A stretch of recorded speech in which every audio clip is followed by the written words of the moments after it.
This week we'll attempt to make a new macrame hot hanger for your kitchen. It's great for putting in garlic and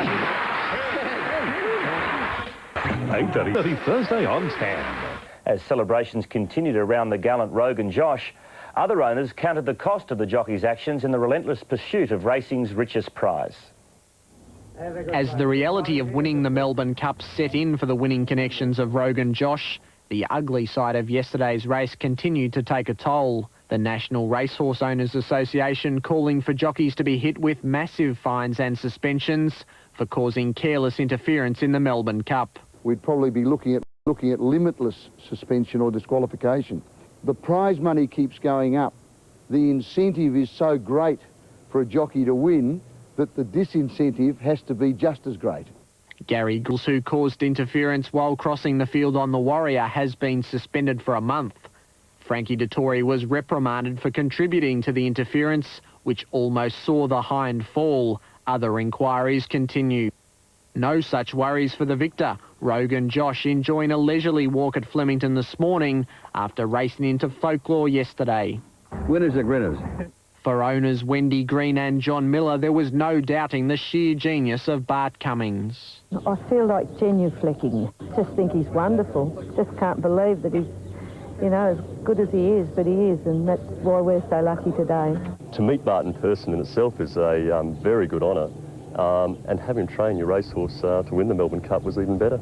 But while the connections head home to Darwin, Rogan Josh remains here at Saintly Place, looking terrific and a real chance to race next month in Hong Kong. A decision whether to run in the Hong Kong International Cup on December 12 to be made by the weekend. He's nominated to Hong Kong, but I don't know if we'll be going. Gerard Waitley, 10 News. Oaks. Quieter day for Melbourne Cup winner Rogan Josh. After a night of celebration, the champion's owners caught up with the 7-year-old having a well-deserved rest. At one stage they needed to win races to fund their cup campaign. Now racing's greatest prize is theirs. Wendy Green, a Darwin schoolteacher, says she's shown battlers can still win the cup. It's just something that we can share with everyone else in Australia, and it says that for a day everyone can own a Melbourne Cup. Her father, Tom Forrest, bred the horse and despite being weak with cancer, led his champ back to scale.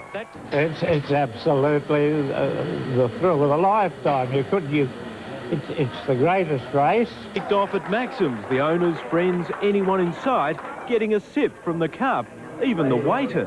You in? No, I don't want to wait. It's good.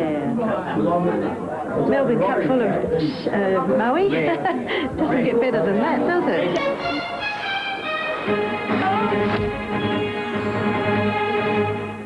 While the celebrations continue for connections of Rogan Josh, dual Melbourne Cup winning jockey Jim Cassidy says interference cost him his 3rd Cup victory.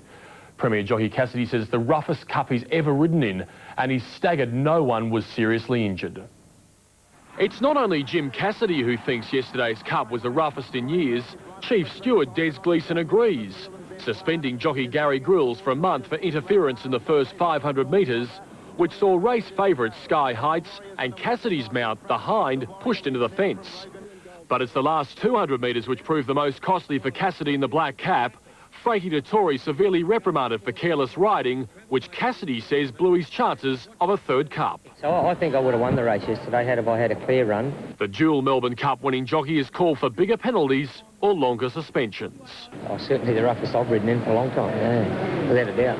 And the National Racehorse Owners Association has called for urgent overhaul of the penalty system for roughhouse riding, describing yesterday's race as dangerous